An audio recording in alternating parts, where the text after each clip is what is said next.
Hola, ¿qué tal? Buenas tardes, ¿cómo están? Bienvenidos a este evento de Fundación Vélez. Y bueno, el día de hoy es una conferencia acerca de derechos humanos y salud mental que nos proporciona la Comisión Nacional de los Derechos Humanos. Y bueno, pues el día de hoy esta conferencia va a estar a cargo Ricardo Torres Eces. Y bueno, estamos muy agradecidos de que brinde, perdón, esta conferencia y bueno, espero que sea del agrado de todos, ¿sale? Entonces te brindo el Buenas. micrófono, Ricardo, para que puedas comenzar. Muchísimas gracias. Vale, bueno, pues antes que nada, pues quisiera expresarles un saludo afectuoso de parte de nuestra presidenta, la maestra Rosario Ibarra Piedra, y bueno, también en general de la CNDH, pues un saludo afectuoso. Me voy a permitir compartir pantalla para poder, como que enseñar la presentación, y si tienen alguna duda, pues por favor no omitan preguntarme, abrir su micrófono o como guste, ¿vale? Porque luego no puedo ver si alzan la mano o cosas así. Entonces, Perdón, la sí, presentación no las van a mandar por correo o algo, ¿no las podrían mandar? si gusta, sí, se las comparto, con mucho gusto. Ok, Vale, gracias. de nada. Bueno, entonces, dejen, solo comparto pantalla y me dicen si sí la pueden ver. Sí, se ve. Vale. Bueno, derechos humanos y salud mental, ¿no? Entonces, el objetivo general de esta presentación, pues es que los y los participantes de esta sesión, somos todos nosotros, podamos conocer en general los aspectos principales de derechos humanos y en específico, pues acerca de la protección de la salud en el marco de lo que se le llama derechos económicos, sociales y culturales, en particular el derecho de la salud mental. Bueno, ¿qué son los derechos humanos? Voy a empezar haciendo como una introducción general de lo que son los derechos humanos y después pasaré pues a hablar ya en general del derecho humano a la salud y del derecho humano a la salud mental en específico. Bueno, los derechos humanos según Jorge Carpizo, plantea que son los mínimos de existencia, ¿no? Y al saberse que sean respetados y promovidos, la persona, nosotros en general podemos movilizarnos con libertad para lograr vivir con dignidad. La dignidad hay que tenerlo lo que busca proteger los derechos humanos, ¿no? Los derechos humanos siempre van a tratar de proteger esa dignidad de cada una de las personas, ya sean los derechos humanos específicos de eh, económicos, sociales y culturales, o los derechos de igualdad de género, o los derechos de las personas adultas mayores. Todos esos derechos lo que buscan es proteger esa dignidad de la persona, ¿no? Bueno, uno de las organizaciones a nivel internacional más importantes en materia de derechos humanos es la Organización de las Naciones Unidas.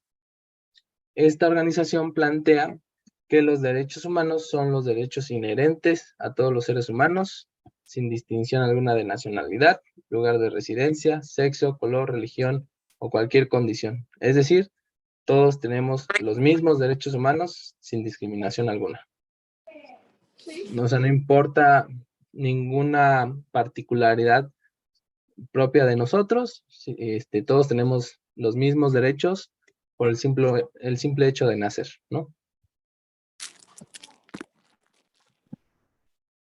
Ahora, estos derechos, si nos remontamos, podemos ver como antecedentes muy claros de derechos humanos desde hace cientos y miles de años, la Carta Magna o el Código Hammurabi, o sea, como reglas que hemos buscado como sociedad establecer para podernos relacionar entre nosotros y como para tener parámetros mínimos de respeto mutuo, pero en- desde la perspectiva moderna, hasta cierto punto podemos situarlo a los derechos humanos en la Declaración Universal de los Derechos Humanos, que fue a mediados del siglo pasado, y dicha declaración establece por primera vez los derechos humanos fundamentales que deben protegerse en el mundo entero y ha sido traducida a más de 500 idiomas. La Declaración Universal de Derechos Humanos es ampliamente reconocida por haber inspirado y allanado el camino para la adopción de más de 70 tratados de derechos humanos que se aplican hoy en día de manera permanente a nivel mundial y regional. Esta Declaración de Derechos Humanos fue firmada por la Asamblea General de las Naciones Unidas en París el 10 de diciembre de 1948 y, insisto, marca como un hito en la historia de los derechos humanos. Ahora, desde el punto de vista de la Comisión, los derechos humanos, y evidentemente como que heredera hasta cierto punto de esta Carta Universal de los Derechos Humanos, esta Declaración Universal de los Derechos Humanos, la Comisión plantea que los derechos humanos son el conjunto de prerrogativas sustentadas en la dignidad humana. Como les decía, la dignidad humana siempre es como el centro y el punto como nodal de los derechos humanos, cuya realización efectiva resulta indispensable para el desarrollo integral de la persona. Este conjunto de prerrogativas se encuentra establecido dentro del orden jurídico nacional, en nuestra Constitución política, en tratados internacionales y en las leyes. ¿Esto qué quiere decir? Que a nivel internacional, universal y regional, que sería en este caso, como les mencionaba, la ONU, y en el otro sería la CIDH, Comisión Interamericana de Derechos Humanos, el Estado mexicano ha firmado y se ha comprometido a respetar los derechos humanos en general, y entonces tiene la obligación de hacerlo. Y también en nuestra Constitución viene establecido en el artículo 1 que debemos respetar los derechos humanos como Estado, como funcionarios públicos y en general, y en las leyes específicas, ¿no? En el artículo 1 de la Constitución plantea que todas las autoridades en el ámbito de sus o nuestras competencias tienen la obligación de promover, respetar, proteger y garantizar los derechos humanos, de conformidad con los principios de universalidad, interdependencia, indivisibilidad y progresividad. En consecuencia, el Estado deberá prevenir, investigar, sancionar y reparar las violaciones a los derechos humanos en los términos que establezca la ley. Entonces, el Estado mexicano y todos los funcionarios públicos del Estado mexicano tienen y tenemos la obligación de respetar, proteger y garantizar los derechos humanos. Y también, en dado caso de que se violaran esos derechos humanos, se debe prevenir, investigar, sancionar y reparar. Ahora, hay 4 principios fundamentales en materia de derechos humanos que están presentes en cada uno de los derechos humanos, ya sea los derechos humanos a la educación, o el derecho humano al agua, o el derecho humano a un ambiente saludable. Todos los derechos humanos tienen estas 4 características. El primero es el principio de universalidad, que plantea que todas las personas son titulares de todos los derechos humanos. Dicho principio se encuentra relacionado a la igualdad y no discriminación. No obstante, para lograr la igualdad real se debe atender a las circunstancias o necesidades específicas de las personas. ¿Esto qué quiere decir? Que se le llama enfoque diferenciado y que con tal de que llegar a el pleno disfrute de los derechos humanos para todos, se debe a veces hacer como una adecuación en la atención que da el Estado y a veces darle atención prioritaria a grupos específicos, ¿no? Entonces, el segundo principio es el principio de interdependencia, que consiste en que cada uno de los derechos humanos se encuentra ligados unos a otros. De tal manera, el reconocimiento de ellos, así como su ejercicio, implica necesariamente que se respeten y protejan múltiples derechos. Entonces, esto quiere decir que están como entrelazados, ¿no? Que el avance de un derecho implica el avance en el conjunto de todos los derechos humanos y viceversa, el retroceso de un derecho puede implicar el retroceso de varios derechos humanos, ¿no? El tercer principio es el de indivisibilidad, que implica que los derechos humanos no pueden ser fragmentados, cada uno de ellos conforma una totalidad y se deben reconocer así, proteger y garantizar de forma integral por las autoridades. Esto pues quiere decir que no podemos como regatear hasta cierto punto en cuestiones de derechos humanos, sino que se debe entender como una totalidad y se debe proteger como tal, ¿no? Y por último, el principio de progresividad plantea que el Estado debe asegurar el progreso en el desarrollo constructivo de los derechos humanos. ¿Qué quiere decir esto? Que los derechos humanos siempre deben ir como avanzando, siempre se deben ir ensanchando, se debe buscar que, por ejemplo, el derecho humano al agua potable cada vez sea mayor, ¿no? O sea, cada vez haya más acceso a agua potable que sea gratuita, que sea constante, permanente, y no al revés. No, está también intrínsecamente relacionado con el principio de no retroactividad en cuestión de derechos, que quiere decir que los derechos nunca deben ir para atrás, que nunca se debe tener menos derechos de los que ya se tiene, ¿no? Y el Estado tiene la obligación de ver que eso no pase, el Estado mexicano.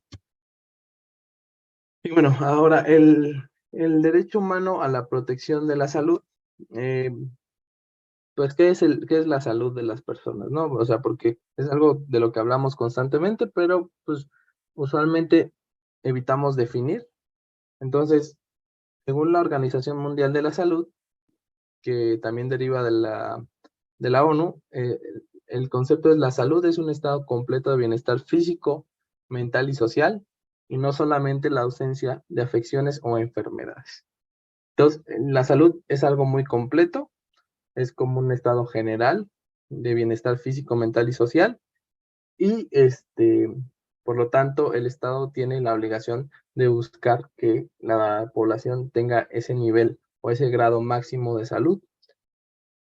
Exige esto un conjunto de criterios sociales que propicien salud de todas las personas, entre ellos la disponibilidad de servicios de salud, condiciones de trabajo seguras, vivienda adecuada, alimentos nutritivos, lugares de esparcimiento, de deporte, muchas cosas, ¿no? Posibilidad de servicios también de salud psicológica, salud psiquiátrica, que es en parte lo que queremos revisar acerca de la salud mental. Y bueno, ¿por qué la salud es un derecho fundamental? Bueno, la salud integral de las personas es un derecho indispensable para el ejercicio de los demás derechos.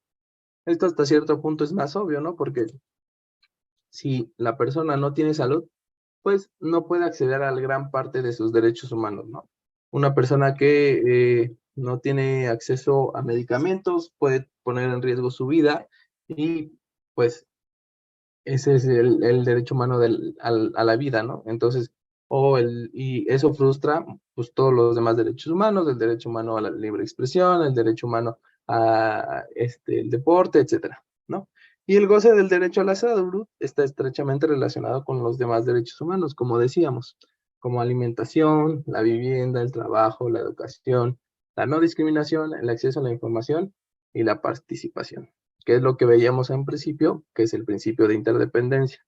El derecho a la salud se conecta y se conecta y está intrínsecamente relacionado con muchos de los demás derechos, ¿no? Y su avance ayuda al avance general de todos los derechos y su retroceso igual, ¿no? Puede hacer que retrocedan muchos derechos humanos. En el artículo 4 de nuestra Constitución plantea que toda persona tiene derecho a la protección de su salud. Así, la ley definirá las bases y modalidades para el acceso a estos servicios de salud y establecerá la concurrencia de la Federación y las entidades federativas en materia de salubridad general, ¿no? Entonces, plantea que ya sea que es la Federación la que provee el servicio, ya sea que sean las entidades federativas en específico, se tiene que dar acceso y dar pleno goce a las personas en el territorio mexicano a ese derecho fundamental, que es el derecho a la salud, ¿no? Existen diversos estándares internacionales en esta materia, tanto de la OMS, que es la Organización Mundial de la Salud, así como del Comité de los Derechos Económicos, Sociales y Culturales de la ONU para evaluar el cumplimiento de los países, ¿no? Entonces, el Comité el Comité de Derechos Económicos, Sociales y Culturales plantea que las personas pueden acceder a los servicios de salud sin discriminación de ningún tipo y que se adopten las medidas necesarias para lograr su plena efectividad. O sea, hace que el servicio de salud debe ser accesible para todas las personas sin importar su color, sin importar su edad, sin importar su origen socioeconómico. Ellos deben tener acceso, todos debemos tener acceso a este servicio de salud, ¿no?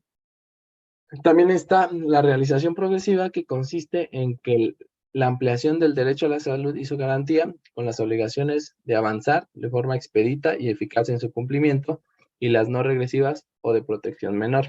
Esto de realización progresiva es un símil a uno de los principios que veíamos universales de derechos humanos, que es la progresividad de los derechos humanos. Y los tres tipos o niveles de obligaciones es respetar, proteger y cumplir, ¿no? La última respecto a facilitar, proporcionar y promover los servicios de salud. Estos son todas obligaciones del Estado mexicano. Entonces, veíamos que la salud sin discriminación, este es como uno de los puntos principales tanto de todos los derechos humanos como en específico del derecho humano a la salud. Entonces, todo ser humano tiene derecho al goce del grado máximo de salud que se pueda lograr, sin distinción, como decíamos, de su raza, religión, ideología, condición económica o social. Entonces, la OMS se ha comprometido así a incorporar los derechos humanos en los programas y políticas de atención a la salud, tanto en los ámbitos nacionales como regionales, para lo cual tendrá en cuenta los determinantes subyacentes de la salud como parte del enfoque integral a la salud, y así los derechos humanos. Entonces, la OMS y también el Estado mexicano tienen la necesidad, la obligación de tener un enfoque basado en derechos humanos cuando se plantean el hecho de proveer este servicio básico, que es el servicio a la salud.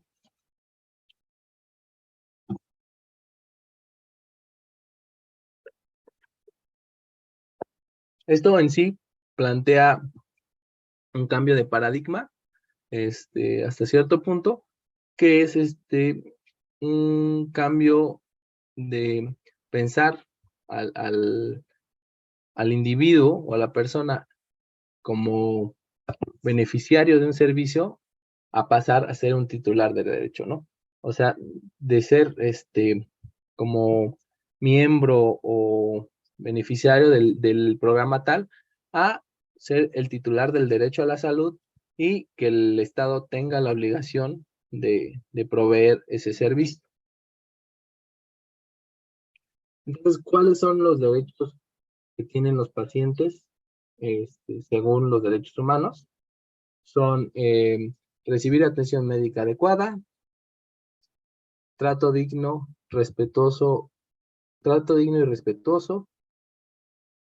información suficiente, clara, oportuna y veraz, confidencialidad y protección de la información,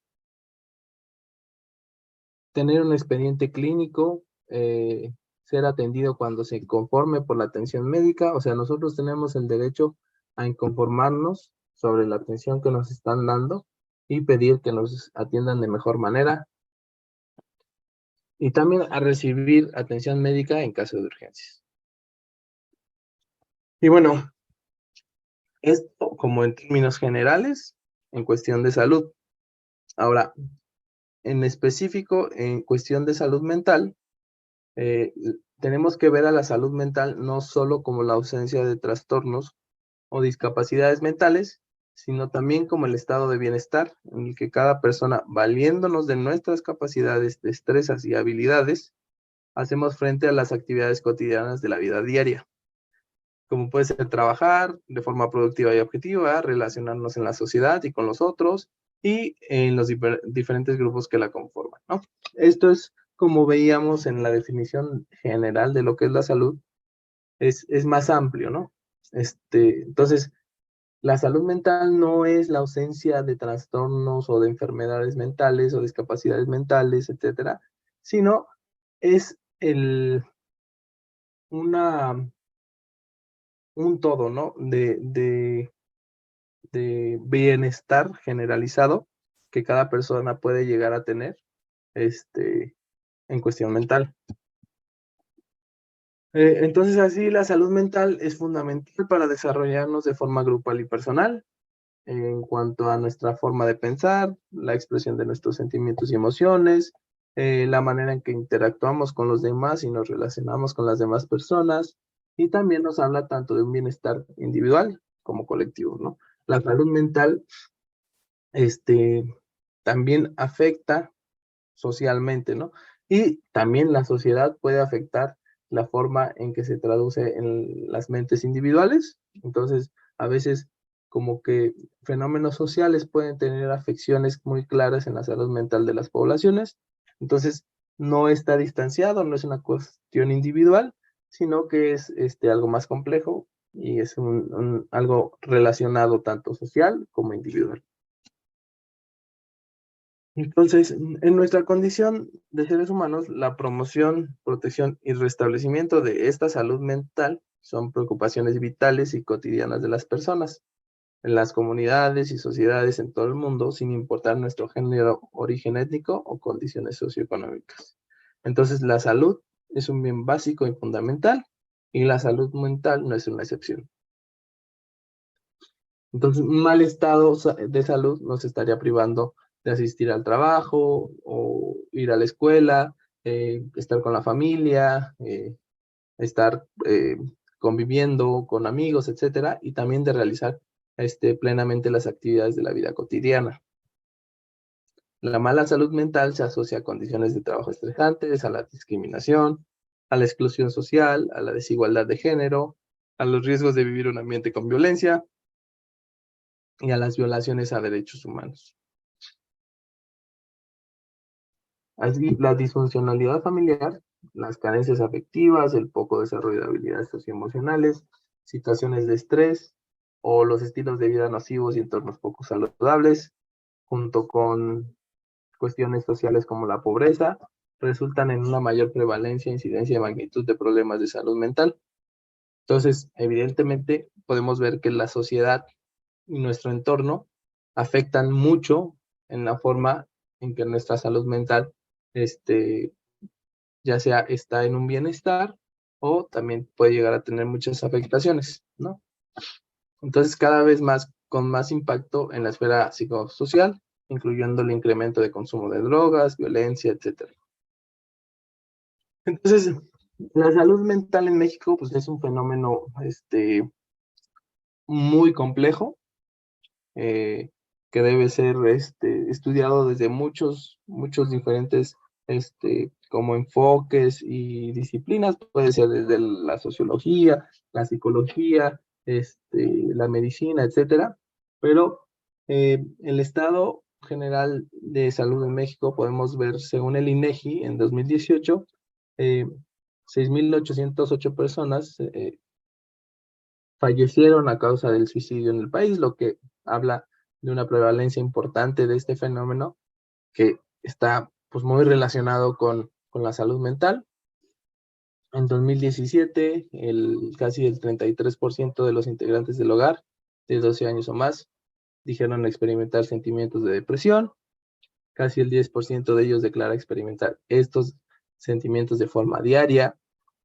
En 2014, una de cada 4 mexicanos entre 18 y 65 años padeció en algún momento de su vida algún trastorno mental, que es el 25% de la población, muchísima gente. Uno de cada 5 de los que padecen recibieron tratamiento. Esto también habla de que hay una falla en la forma en que el Estado ha proveído este servicio básico de salud mental. Entonces, solo 20% de la población que tiene algún trastorno mental accedió a servicios básicos de salud mental. Entonces, se ha encontrado que la depresión, la ansiedad generan una condición de discapacidad mayor, comparada con algunas enfermedades crónicas no psiquiátricas, ¿no? En los últimos meses han traído muchos retos para todas y todos los mexicanos, en especial para el personal de salud, estudiantes, profesores y trabajadores, y para las personas con afecciones de salud mental, sobre todo en el marco de la pandemia del COVID-19, que afortunadamente al parecer ya se está dejando atrás, pero causó evidentemente estos últimos 3 años, pues un gran choque, ¿no? Entre ellos, un choque en cuestiones de salud mental. Por ello es indispensable el cuidado individual y el cuidado colectivo para llegar a una salud mental de todas y todos. Entonces, después, en 1989 se estableció la Declaración de los Derechos Humanos y de la Salud Mental a nivel internacional, que reconoce la necesidad de proteger, promover y respetar todos los derechos humanos en la respuesta global a las cuestiones realizadas con la salud mental. En este documento, que se recalca que los estados deben asegurarse siempre de que las personas con problemas de salud mental puedan vivir de forma independiente, ser incluidas en la comunidad, ejercer su autonomía y capacidad de actuación, participar de manera significativa de todos los asuntos que las afecten y así tomar también decisiones al respecto, como lograr que se respete su dignidad y en igualdad de condiciones con las demás personas. Como les decía, pues el COVID-19 pues planteó una crisis mundial, y pues por la misma naturaleza del COVID, pues tuvimos que modificar muchas de las formas en que socializábamos, lo cual tuvo muchas afectaciones a nivel mental, ¿no? Entonces, estas situaciones de crisis generan un impacto negativo en la salud mental de la mayoría de las personas, un aumento en los niveles de estrés, la incertidumbre, ansiedad, tristeza y cansancio, desesperación, irritabilidad, ira y enojo, miedo, dolor, e incluso la presencia de insomnio o algún otro trastorno de sueño, que fueron consecuencias normales durante estos momentos de cambio, pero pues que aún así pueden generar pánico colectivo, por lo cual es sumamente importante pues recalcar la necesidad de tener este cuidado en materia de salud mental. Estos efectos son habituales y suelen mitigarse con el tiempo. Sin embargo, es previsible que la prevalencia de los trastornos mentales frecuentes como la depresión y la ansiedad se multiplique durante estas épocas de crisis, ¿no? Entonces, aún seguimos viendo pues, efectos del encierro, efectos de la pandemia, y pues al ser una crisis tan fuerte, pues seguirán saliendo diversas afecciones que pues no se eliminan tan fácil como decir que ya acabó la pandemia o que ya podemos salir a la calle, ¿no? Y bueno, una de las metodologías para hacer frente a este tipo de crisis es la intervención en crisis y resiliencia desde la perspectiva de los derechos humanos. Las crisis son situaciones que afectan la rutina de las personas y existen dos tipos de crisis. Por un lado están las crisis circunstanciales, que surgen de manera inesperada debido a algún tipo de factor ambiental, como por ejemplo desastres naturales, diagnóstico de enfermedades, muertes, pérdidas, accidentes, divorcios y situaciones de abuso, entre otras. Podríamos decir que la del COVID-19 pues fue una crisis circunstancial bastante fuerte y colectiva también, que compartimos a nivel mundial incluso. Y también está las crisis propias del desarrollo, que son el resultado de las diferentes etapas en las que nos encontramos, ¿no? Entonces podemos ver que hay diferentes crisis en el desarrollo humano, que son hasta cierto punto comunes en diferentes etapas. Entonces, a raíz de estos dos tipos de crisis, existen algunos procesos psíquicos que intervienen y que producen que esto se vuelva o no un evento traumático. Así la persona puede tomar esta situación como una amenaza o como una oportunidad, y esto va a depender de las características de la crisis, la severidad del suceso, tras un análisis objetivo, recursos personales que tenemos nosotros para poder manejar esa situación, es decir, el desarrollo de las habilidades socioemocionales de cada uno de nosotros, que hasta cierto punto se pueden cultivar y se pueden mejorar. Y los recursos sociales también dependen de las herramientas que se nos ofrece como sociedad. para afrontar cada situación. Lo que se conoce generalmente como ICE o intervención de crisis es aplicada con frecuencia por profesionales de diferentes disciplinas como el personal médico y de salud, los, los psicólogos y el trabajo social son otras disciplinas implicadas en este enfoque de ICE o intervención de crisis y principalmente en situaciones como la violencia, delitos sexuales, violaciones a los derechos humanos, asaltos, entre otros, ¿no? Entonces, el concepto de intervención en crisis ha sido asociado, por lo general, con la intervención que se hace en un primer momento a causa de la vivencia de un evento traumático, eh, como, insisto, fue el COVID-19 o la pandemia del COVID-19. Sin embargo, la ICE abarca no solo ese primer momento, el cual es denominado primeros auxilios psicológicos o PAP, sino también la terapia que se realiza posteriormente, la cual es conocida como terapia de crisis, ¿no? Y que debe ser realizada por un especialista, pero que puede ayudar mucho para poder mantener ese estado de bienestar y salud mental.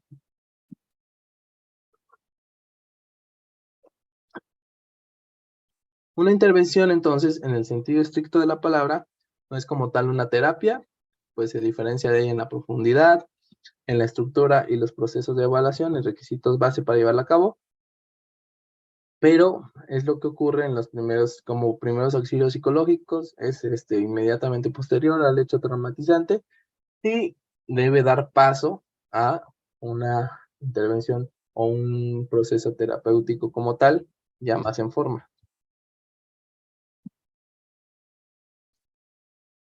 Entonces, para realizar esta intervención es necesario cierto proceso, que es el inicio del contacto, que requiere siempre, incluso como todas las cuestiones de derechos humanos, implica un nivel de empatía alto, un nivel de escucha, evitando emitir prejuicios. Es importante siempre evitar cierta contención emocional ante el llanto o cualquier otra respuesta. Analizar las dimensiones del problema en el ámbito personal, social y comunitario. Poder comprender la situación por la que está pasando la persona. Efectuar un plan de acción en el que se consten las soluciones alternas para el problema, que se podría hacer, desarrollar el plan de acción y realizar como un seguimiento de lo que se está haciendo, ¿no? Y de la situación de la persona. A pesar de que los profesionales de la salud pueden realizar esta intervención y lograr ciertos resultados eficaces trabajando con la mejora en la salud mental, en la situación de crisis siempre es como que primordial cierta disposición de la persona para afrontar estos problemas y adaptarse a cambios que estos eventos de crisis traen consigo, ¿no? Esta cualidad recibe el nombre de resiliencia, y es importante mencionar que no se adquiere inmediatamente, sino que se desarrolla y se despliega con el tiempo, ¿no? Entonces, no nacemos resilientes, sino nos hacemos hasta cierto punto resilientes con las herramientas que se nos dotan, herramientas de salud mental, ejercicios y etcétera, ¿no? Y es resultado de un proceso dinámico que varía según el contexto, la naturaleza del trauma y las experiencias positivas que resultan de la interacción con otros. Entonces, esta resiliencia, o una persona es resiliente cuando se adapta o supera hasta cierto punto una situación adversa, ¿no? Entonces, esto no significa que siempre se va a estar preparado para afrontar cualquier situación, pero sí hasta cierto punto que podemos hacer uso de ciertas cualidades en estas situaciones y que nos podemos hasta cierto punto adaptar. Esta resiliencia es como un proceso dinámico en el que influyen diversos aspectos como recursos propios de la persona o del contexto, la forma en que nos relacionamos con los demás para pedirles ayuda, consejo o simplemente como contención, entre otras.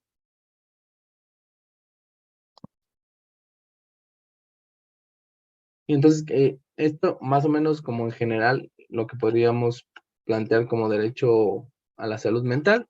Y quería cerrar hasta cierto punto con cómo llevar estos derechos a personas en grupos de atención prioritaria o en situación hasta cierto punto de vulnerabilidad o que tienen cierta propensión a la vulnerabilidad. Entonces, los grupos vulnerables y marginados suelen tener menos probabilidades de disfrutar el derecho a la salud, ¿no? Ciertos grupos que están en esa situación que necesitan atención prioritaria.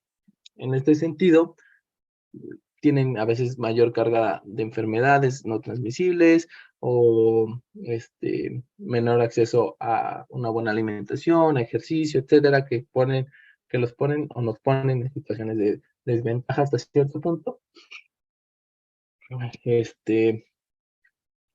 Sufren hasta cierto punto violaciones a los derechos humanos que pueden conllevar a graves consecuencias sanitarias. Luego tienen discriminación manifiesta o implícita en la prestación de estos servicios de salud. Por ejemplo, revisando la situación en la que se encuentran los derechos humanos en el Estado mexicano, dos de las instituciones mexicanas con más violaciones a los derechos humanos o más quejas por presuntas violaciones a los derechos humanos es el IMSS y el ISSSTE, que son instituciones en materia de salud, ¿no? Entonces, pues evidentemente el derecho a la salud y el derecho a la salud mental pues son muy complejos, y mientras mayor acceso tengamos a información de cómo ejercer esos derechos, pues más fácil podemos exigirlos, ¿no? Y bueno, rapidísimo para seguir con esto, es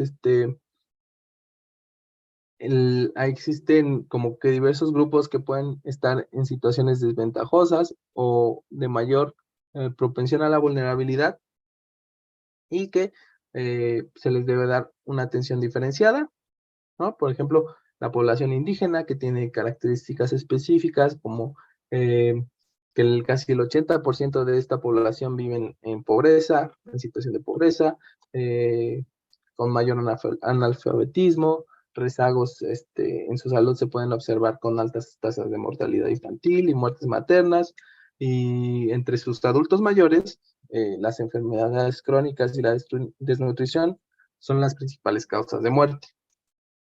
Entonces, lo que se tiene que hacer como estrategia de salud, pues es ver estas situaciones y tratar de hacer medidas acorde, ¿no? Por ejemplo, se ha avanzado en identificar algunas necesidades relacionadas con se ha realizado casas de la mujer indígena y hospitales mixtos, que son casos de experiencias exitosas que retoman aspectos socioculturales de este grupo de población. Estas iniciativas demuestran que las disparidades en inequidades pueden ser combatidas considerando el contexto y fomentando participaciones comunitarias que fortalezcan el empoderamiento y la autogestión de la salud. Otro grupo que hasta cierto punto puede verse más vulnerable en situaciones de salud es el de los adultos mayores, entendido como las personas mayores de 60 años. Es un segmento de la población que tiene unas tasas de analfabetismo un poco mayor,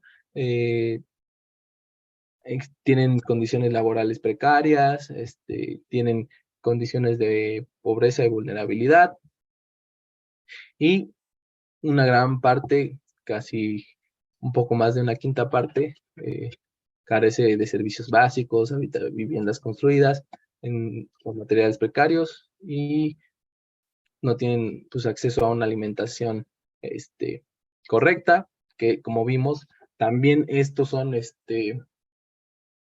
fenómenos del derecho a la salud como algo más amplio.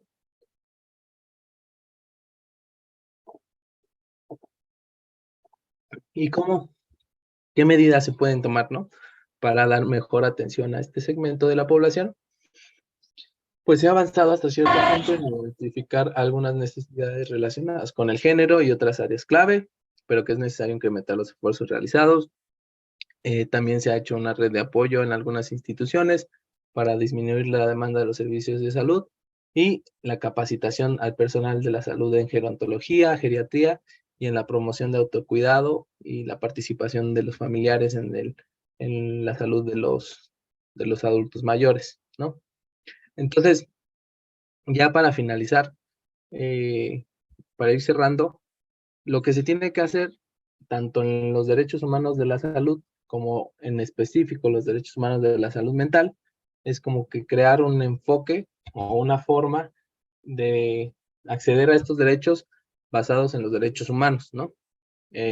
¿Y qué quiere decir? Que se ofrezcan estrategias y soluciones para permitir afrontar y corregir estas desigualdades, las prácticas discriminatorias y las relaciones de poder injustas que suelen ser los aspectos centrales de esta inequidad en los resultados sanitarios, ¿no? Entonces, ¿cuáles son los principios básicos que se deben tener en cuestión de derechos humanos a la salud? Bueno, el primero es no discriminación. Este principio, como lo repetimos varias veces y como es uno de los principios de los derechos humanos en general, es que se garantice el ejercicio del derecho a la salud sin importar ninguna de las condiciones que pueda tener la persona en específico, por ejemplo, discapacidad, edad, estado civil, familiar, orientación sexual, estado de salud, etcétera, ¿no? Entonces, que se pueda acceder al derecho humano a la salud y a la salud mental sin, sin ninguna distinción, sin ninguna discriminación. El otro de los principios es la disponibilidad, o sea, que se deberá contar con un número suficiente de establecimientos y bienes y servicios públicos de salud, así como programas de salud, ¿no? O sea, que existan los centros de salud o los servicios en psicología, en terapia familiar, etcétera, suficientes para la población, ¿no? Los que la población requiera y que no exista como un déficit o una precariedad en cuestión de derechos de salud y de salud mental. La otra es accesibilidad, y es que los establecimientos, bienes y servicios sean accesibles para todos. La accesibilidad presenta 4 dimensiones superpuestas y, por ejemplo, eh, que si hay escaleras, que pueda haber una rampa, que pueda haber también acceso hasta cierto punto, si se puede, con un elevador, que exista también posibilidad de que los carteles o los señalamientos también tengan braille para las personas con discapacidades visuales, etc. Otro de los principios es la aceptabilidad, que plantea que todos los establecimientos en cuestión de salud deberán ser respetuosos de la ética médica, culturalmente apropiados y sensibles a las necesidades propias de cada sexo y ciclo vital. O sea, sé que hasta cierto punto los servicios médicos se tienen que adaptar a las personas que están atendiendo, ¿no? Deben ser también de calidad, debe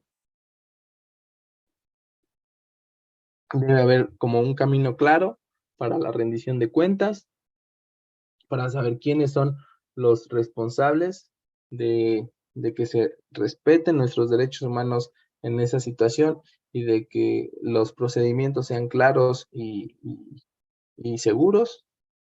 La universalidad también, que es uno de las características que veíamos de los derechos humanos, y que va de la mano con la no discriminación. Y bueno, estos eran los principios básicos en cuestión de salud y de salud mental. Y bueno, en conclusión, es importante que los estados tengan siempre presente la obligación de respetar y proteger el derecho a la salud. Es importante que se inspiren en leyes y normas internacionales de derechos humanos para influir en su propia política nacional y en las instituciones y en su propia programación. Entonces, las obligaciones inmediatas de los estados, entre ellos el mexicano, es que se incluyan las garantías de no discriminación, la igualdad de trato y la obligación de adoptar medidas deliberadas, concretas, en aras de la plena realización del derecho a la salud, como el derecho a la salud mental, como la preparación de una estrategia y un plan de acción nacional de salud pública. Bueno, voy a dejar de compartir pantalla por si tienen alguna duda.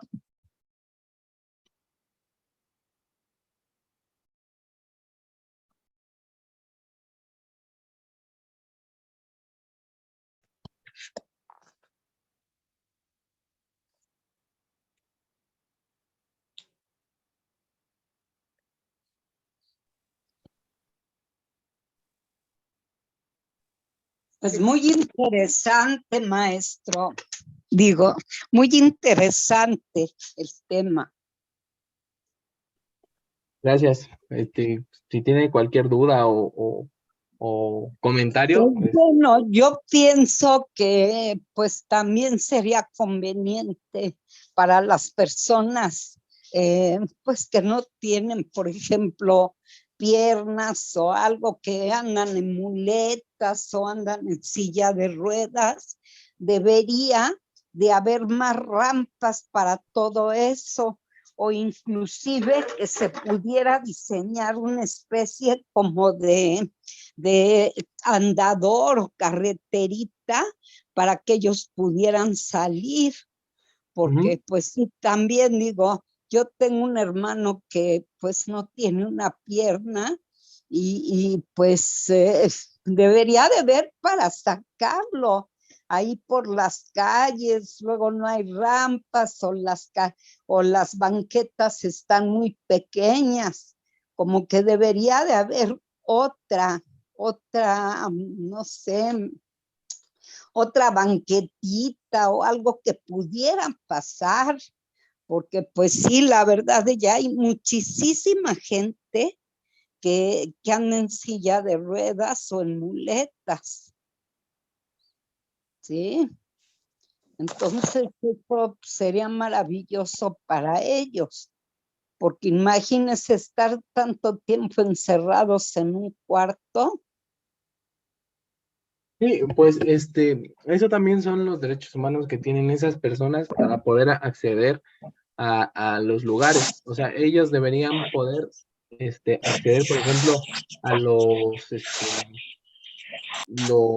a cualquier lugar que sea un servicio público, por ejemplo, una oficina, o un hospital, o los centros, por ejemplo, los centros de recreación, que son parte del Estado, como los Pilares o los diferentes centros deportivos que tiene el Estado mexicano, o los gobiernos de la Ciudad de México, por ejemplo, en este caso, deben tener necesariamente este tipo de accesos, porque si no, les está hasta cierto punto discriminando a estas personas porque no pueden acceder a estos servicios que deberían ser para todos, ¿no? Entonces Ahora, sí. Ujú.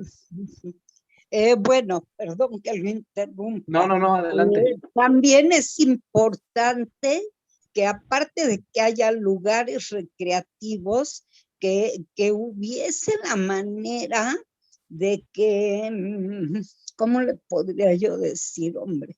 Que hubiera alguna escuela o algún gimnasio, pues para puras personas así, sí, discapacitadas, porque pues luego no pueden caminar y pues, o sea que necesitan como un gimnasio para que puedan nadar, para que puedan hacer sus ejercicios, tener partidos de fútbol y todo. Sí he sabido de algunas instituciones, o sería cosa de buscar ese tipo de instituciones, ¿no? Pero Sí, no pues, hay las suficientes. Ahora igualmente, pues también sería necesario pensar ya en la larga como de una especie como de hospital, internado, anexo, o lo que le quiera llamar, pero para puras personas así, porque pues llega el momento en que uno como familiar pues no puede estar cuidándolos tanto tiempo, o no puede, pues tiene uno que estar casi dedicada a ellos, ¿no? Entonces ya en un lugar así, y los pocos que hay son carísimos. Entonces el gobierno, yo pienso que debería de hacer hincapié a que ellos tengan una especie, pues no llamémonos anexo, ¿no? Sino un lugar donde vivir, donde les den de comer, donde los enseñen a caminar bien, donde hagan ejercicio, que tengan donde dormir y que pues también que sea con bajos recursos, porque los que hay son carísimos. Y ni modo de llevarlos uno a un asilo de ancianos, a una persona de 50 años o de 49 años, ¿no? Ahora, si Sí, usted sabe de algún lugar que se les pueda llevar, se lo encargaría yo muchísimo. Ahora, yo sí, lo he no. sacado a la calle pues a pasear a un parque en la silla de ruedas y todo, pero luego debería de ver nomás el peligro, ¿eh? Otra vez hasta se le zafó la cámara, la llanta, ¿sí? Y porque son puras piedras o no son lugares adecuados o hay postes o hay cosas que no cabe en la silla de ruedas ahí. Por eso sería, y hay muchísima gente que está así. ¿Usted qué opina? No, yo creo que sí pues es un reto para empezar, ¿no? De que el Estado provea de esos servicios, pues es difícil porque implica, pues para empezar, tener un espacio constante de atención para personas con discapacidad. Entonces, pero lo que yo sí creo es que debe dotarles de servicios básicos, al menos, ¿no? O sea, lo mínimo que tiene que hacer el Estado y los gobiernos es darles el servicio mínimo, que es el acceso a la salud, el acceso a la salud mental, a la salud física, a la rehabilitación, en el caso de estas personas que usted menciona, que son personas con discapacidad, pues el Estado les debe dar acceso a ese tipo de servicios para que ellos puedan alcanzar el mayor nivel, como les decía, que es uno de lo que es la definición de salud para la Organización Mundial de la Salud, es alcanzar el mayor nivel de bienestar, ¿no? No nada más como que ayudarles un poquito, no, sino que hacer estrategias para que ellos puedan tener el mayor nivel de bienestar según su situación, ¿no? Porque pues no se puede arreglar a lo mejor una discapacidad que ya tienen si perdieron a lo mejor uno de sus miembros, pero se les puede dotar de algunas herramientas para que puedan tener una vida lo más placentera y con el mayor bienestar posible, ¿no? Pero ya por ejemplo, lugares donde ellos puedan como que vivir, sí no tengo tanto conocimiento de ello, porque incluso creo que es un reto muy fuerte para las instituciones. Entonces es un poco difícil, pero al menos que puedan acceder a las instituciones que atienden al público en general, pues sí es una obligación que tienen todos los gobiernos y todas las instituciones. Pues si sabe de alguna institución que nos pueda ayudar por ese lado, la cosa es de que yo estoy aquí en Cuernavaca, ¿sí? Pero pues yo también me voy a dar a la tarea de buscar algún lugar, porque pues sí, también no toda la vida puede estar con uno, ¿verdad? La persona. Y luego pues yo ya soy una persona de 72 años. Sí, me ayudan sus hijas, de repente vienen a verlo y se lo llevan aquí y allá, pero pues no siempre. Entonces, pues sí, él hasta cierto punto siento yo que está cayendo a deprimirse. Entonces yo pienso que sí debería de haber algo así, ¿no? Para poderlos ayudar a ellos, tanto físicamente como psicológicamente. Así como hay anexos que pues están más o menos económicamente, pues que hubiera también una institución en la cual no estuviera tan cara y que se les pudiera pues dar a ellos un servicio. adecuado, que tuvieran un gimnasio donde hacer ejercicio, donde nadar o hacer algo, ¿no? Tener pláticas psicológicas, que tuvieran hasta cierto punto, pues, donde estar, que jugar básquetbol, vóley. Sí he sabido de algunos lugares en México que hay instituciones donde ayudan a los discapacitados. Sí, pues en ese caso, pues si sé de algo, pues evidentemente trataré de Ay, comunicarme con ustedes para comentarles. Y bueno, sobre las cuestiones de salud mental y del acceso, por ejemplo, a, ayudas psicológicas, pues eso sí se debe dar, por ejemplo, sin importar de su situación, a lo mejor de discapacidad motriz. O sea, ellos deben tener acceso también a los servicios que le darían a cualquier persona en un centro de salud de familiar. Deberían tener acceso a esta terapia psicológica, ¿no? Sí, pues voy a buscar algunas instituciones en las que me puedan apoyar.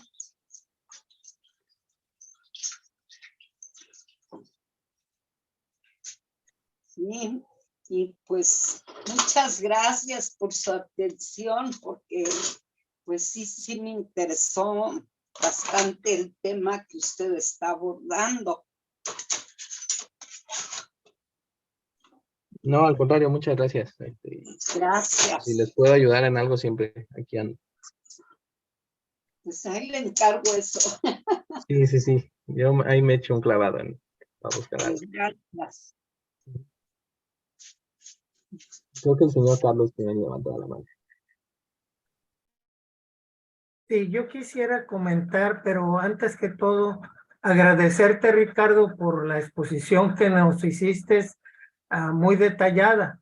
Sabemos que el adulto mayor pues tiene todas las necesidades como cualquier otra persona para tener estos beneficios del derecho humano, como son la igualdad, la convivencia y algunas más que mencionaste. Pero nos encontramos en una situación en la que, como decía la compañera, a veces buscamos pedir ayuda a derechos humanos y nos topamos que el adulto mayor no tiene esa igualdad y esa dignidad y esas oportunidades de conseguir los medicamentos, de conseguir la ayuda. El gobierno no está dando ni siquiera en las instituciones que hay privadas del seguro, del ISSSTE o de instituciones federales, no hay los medicamentos, no hay la atención digna. El adulto mayor todavía no se le da la atención y el respeto al 100%. Yo me gustaría que nos comentaras cómo puede derechos humanos intervenir, porque hemos tratado de pedir ayuda, pero no tenemos ayuda. Nada más nos dicen, ay, espérense, y ahí luego vemos. Y no encontramos un eco, una respuesta. Es muy fácil nosotros hablar, decir, pero no hay aparentemente el presupuesto económico o la ayuda. Tenemos un alto índice aquí en la ciudad donde vivo yo, que es fronteriza, de personas con enfermedades de cáncer, de SIDA, pero altamente, y no están recibiendo el medicamento adecuadamente. Muchos ya no están aquí para contar esto, pero ¿cómo derechos humanos pudiera ayudar, pudiera interferir, porque es una labor muy grande? ¿O qué se podría hacer? Si pudieras orientarnos. Gracias. Pues en este caso, la Comisión de Derechos Humanos sí puede intervenir porque estamos hablando de instituciones públicas, ¿no?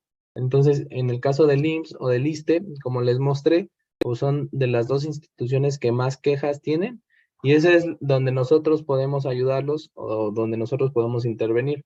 Por ejemplo, usted a lo mejor tendrá alguna situación donde asume o piensa que le están haciendo una violación a sus derechos humanos porque no le están dando la atención que está en la que están obligadas estas instituciones. Por ejemplo, que el ISSSTE o el IMSS o cualquiera de las dos no le está dando la atención que viene en la Constitución o que viene en tratados internacionales. Entonces, usted lo que puede hacer es contactar a la Comisión Nacional de Derechos Humanos. Existe número telefónico, también puede ser por vía electrónica. Marca y se acerca con ellos para plantearles la situación. El método que se usa en la Comisión Nacional de Derechos Humanos es una queja. Entonces, lo que procedería es que usted levante una queja ante la Comisión Nacional de Derechos Humanos para que una persona especialista en el tema se acerque a la institución, vea si en verdad, o sea, investigue la situación y vea si se está realizando una violación a sus derechos humanos. Y si está realizando una violación a sus derechos humanos, ya procedemos en ese sentido. Se puede proceder así como en una cuestión de conciliación, donde, por ejemplo, usted, que sería el agraviado en este caso, le planteamos que si estaría de acuerdo en que para resolver la situación, a lo mejor la institución le proveyera los medicamentos que no le está dando, ¿no? Entonces, esa podría ser una opción, que sería como la conciliación. Y otra sería en el caso de que no hubiera como una respuesta por parte de la institución y se viera que en verdad existe una violación a sus derechos humanos en materia de salud, lo que procede es la emisión de una recomendación, que es como lo más fuerte que tenemos nosotros. Emitimos una recomendación al titular al Estado mexicano en general y al titular en particular por ejemplo, si fuera el IMSS sería al maestro Zoe Robledo, ¿no? Que es el titular del Instituto Mexicano de Seguridad Social.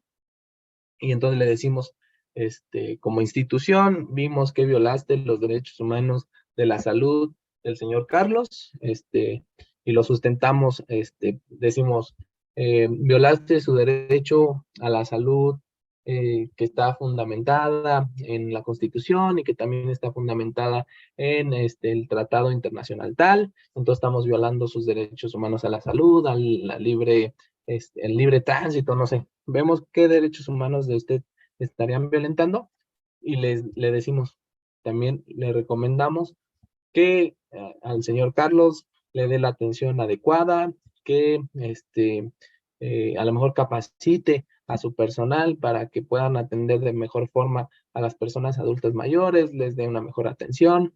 Entonces, como que buscamos, como que tanto que la situación de la persona que fue agraviada se resuelva, pero también buscamos lo que se les llama medidas de no repetición, que es que la institución tome las medidas necesarias para que no exista otra situación similar a la que usted sufrió, ¿no? Para personas en el futuro, ¿no? Entonces, si usted sufrió una mala atención y discriminación por ser un adulto mayor, les diríamos que todas las personas en ese hospital que atienden a personas adultas mayores reciba una capacitación intensiva en materia de derechos humanos de las personas adultas mayores, para que así en el futuro pueda atender de mejor forma a esta población. Entonces, esa es más o menos la forma en que nosotros actuamos.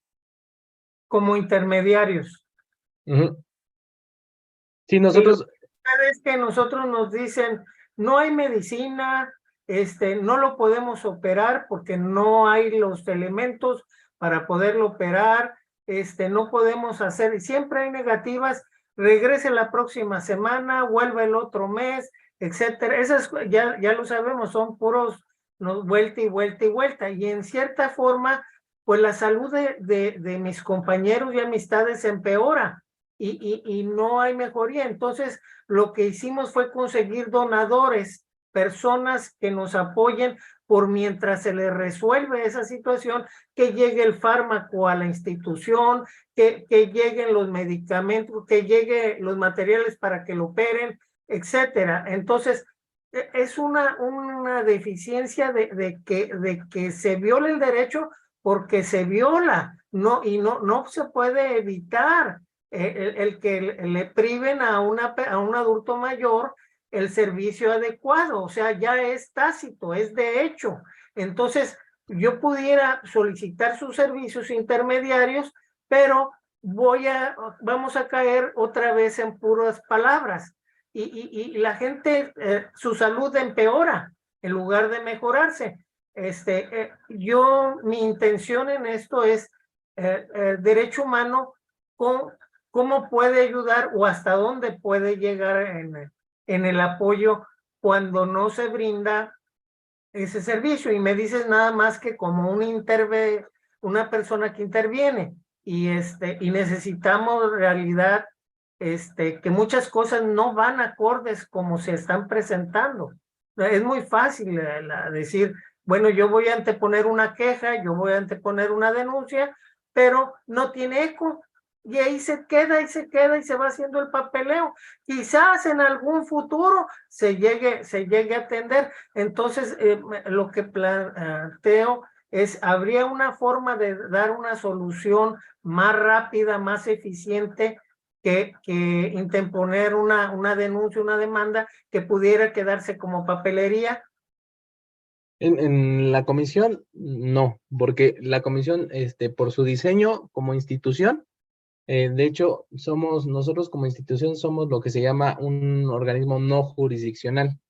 Entonces, nosotros no podemos, por ejemplo, realizar una demanda o realizar como tal una orden expresa a una institución. Todo lo que hace la Comisión Nacional de Derechos Humanos es como por medio tanto de la conciliación, que sería como el ser intermediario, o hacer una recomendación, o sea, decirle, nosotros como organismo independiente, decirle a la institución, oye, estás haciendo las cosas un poco mal, estás violando los derechos humanos de estas personas y te pido por favor que revises la situación, que tomes las siguientes medidas, pero por el diseño de la institución, por la forma en que está diseñada, no tenemos como herramientas como tal para decirles, como para llegar y decirles, oye, si no le das los medicamentos en un lapso de 24 horas, te embargo, ¿no? O ese tipo de cosas como que otras instituciones posiblemente puedan tener, porque tienen como este carácter